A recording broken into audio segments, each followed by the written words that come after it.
방금 우리 장관님 말씀하신 것처럼 네네. 이게 정신질환, 뭐 우울증 어떤 것으로 표현되든 그렇다고 해서 모두가 다 배제되는 양태로 가는 거는 옳지 않다고 생각합니다. 결국은 이게 폭력으로 얼만큼 이제 외화될 것인지를 잘 구분해내야지 오히려 더 불행한 사태를 막을 수 있다는 생각이 드는데요. 네. 일단은 현재 이번 사건에 대해서 장관님께서는 어느 정도 그래도 막을 수 있는 사건이었다고 보십니까? 애초에 막을 수 없는 사건이었다고 보십니까? 뭐 정말 안타깝습니다만 사실 제도가 잘 구비가 되고 또 뭐 안전에 특히 이제 학생들의 안전에 대한 좀 명확한 가이드라인이나 이런 것들 그 또 지도가 있었으면 충분히 예방될 수 있었던 일인데 정말 너무 안타깝게 생각합니다. 네, 막을 수 있는 사건이기 때문에 법제도를 고쳐서라도 그 다음을 예방해야 되는 것이겠죠. 맞습니다. 네. 예. 지금 제가 생각하기에는 저는 두 번의 사각지대가 있었다고 보는데요. 한 번은 복직시킬 때가 한 번 있고 또 한 번은 아이가 혼자 있는 공간이 발생될 수밖에 없었다는 그 두 가지 대목입니다. 그 두 가지를 어떻게 제도로 메울 것인지가 핵심일 것 같은데요. 지금 복직 과정을 보면 애초에 12월 9일에 질병휴직을 했는데 그때는 6개월간의 그 휴직이 필요하다고 해서 질병휴직을 했던 게 맞죠. 네네.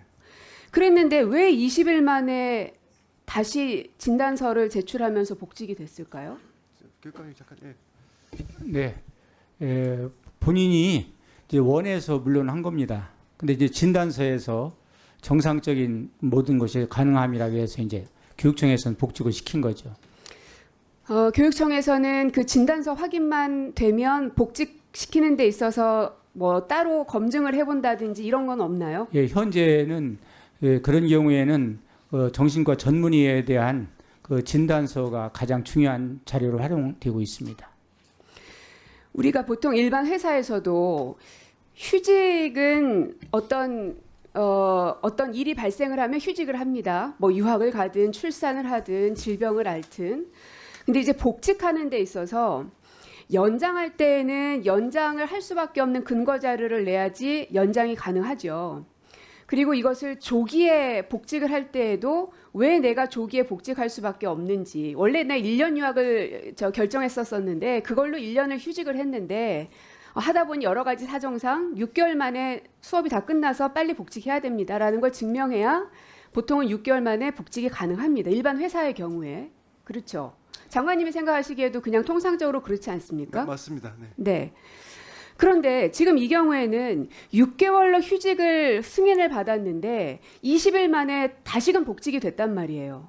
그러면 최소한 이게 왜 6개월이었는데 그 단시간 안에 이게 가능한 일인가? 누구라도 한 사람 한 번 더 체크해 보든 아니면 크로스 체크를 하든 그런 거라도 하지 않았 했더라면 어땠을까 하는 아쉬움이 들거든요. 근데 어떠세요? 이제 사실은 의원님 말씀이 좀 좋은 제안을 해주셨는데요.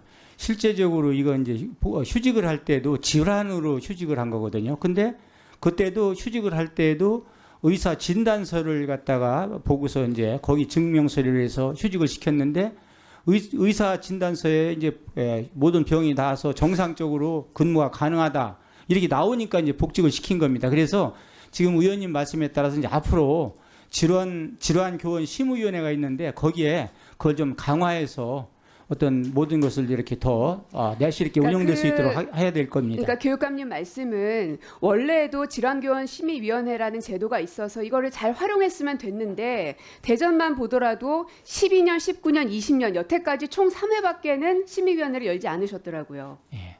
있는 제도를 활용을 못하신 것도 있지요. 그래서 네. 이것을 지금 법으로 좀 더 강화시키려는 겁니다. 네, 맞습니까? 예, 지금 말씀대로 이제 질환 심의위원회는 민원이라든지 뭐 감사라든지 이런 것들이 있을 때는 이제 질환 심의위원회를 넣는데 개인이 네. 어떤 걸 했을 때 잘못하면은 개인에 대한 정보가 노출돼서 인권에 대한 그런 그 보호가 안 된다는 그러한 교육감님, 오해를 받을 수 있어 그거는 제 했는데 질문은 예, 아니니까요. 앞으로 제가 저희들이 장관님, 더 네네네. 잘 정리하도록 하겠습니다.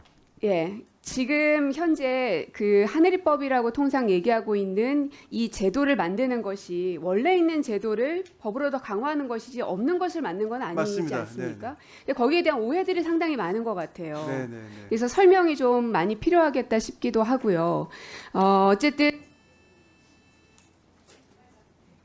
예, 지적하신 대로 지금 그 법이 있고 절차가 있지만 너무나 미비하기 때문에 그런 부분들을 좀 촘촘히 저기 좀 잘 채워 넣고 빈틈이 없도록 하는 그런 이제 좀 면밀한 그 제도화가 필요하다고 생각하고요. 국회랑 충분히 협의해서 좋은 법을 만들도록 하겠습니다.